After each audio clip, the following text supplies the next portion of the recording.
just had the weirdest dream back on the bus there. Do you ever have those dreams that are just completely real? I mean, they're so vivid. It's just like completely real.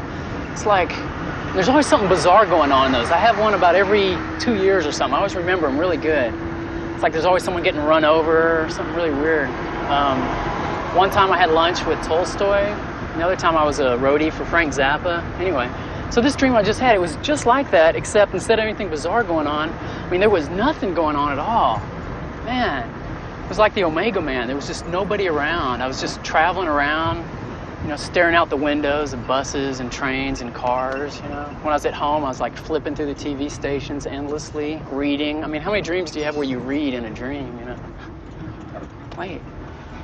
Man, there was this book I just read on the well, you know, it was my dream, so I guess I wrote it or something. But, man, it was bizarre. It was like the premise for this whole book was that every thought you have creates its own reality. You know, it's like every choice or decision you make, the thing you choose not to do fractions off and becomes its own reality, you know, and just goes on from there forever. I mean, it's like, you know, in The Wizard of Oz, when Dorothy meets the Scarecrow and they do that little dance at that crossroads and they think about going all those directions and they end up going in that one direction. I mean, all those other directions, just because they thought about it, became separate realities. I mean, they just went on from there and lived the rest of their life, you know, just, I mean, entirely different movies, but we'll never see it because, you know, we're kind of trapped in this one reality restriction type of thing, you know.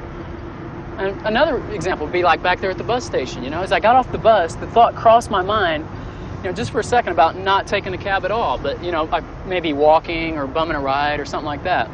You know, I'm kind of broke right now. I should have done that probably. But just because that thought crossed my mind, there now exists at this very second a whole nother reality where I'm at the bus station, you know, and you're probably giving someone else a ride, you know? I mean, and that reality thinks of itself as this, it thinks of itself as the only reality, you know? I mean, at this very second, I'm in that, I'm back at the bus station, just hanging out, you know, probably thumbing through a paper, you know, probably going up to a payphone. You know, say this beautiful woman just comes up to me, just starts talking to me, you know? She ends up offering me a ride, you know, we're hitting it off, go play a little pinball. And we go back to her apartment, and she has this great apartment, you know, I move in with her, you know?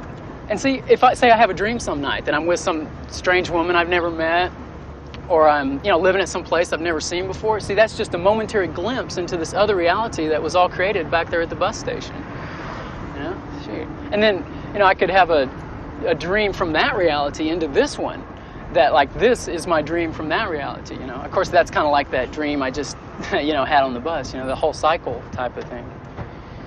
Man, shit, I should have stayed at the bus station.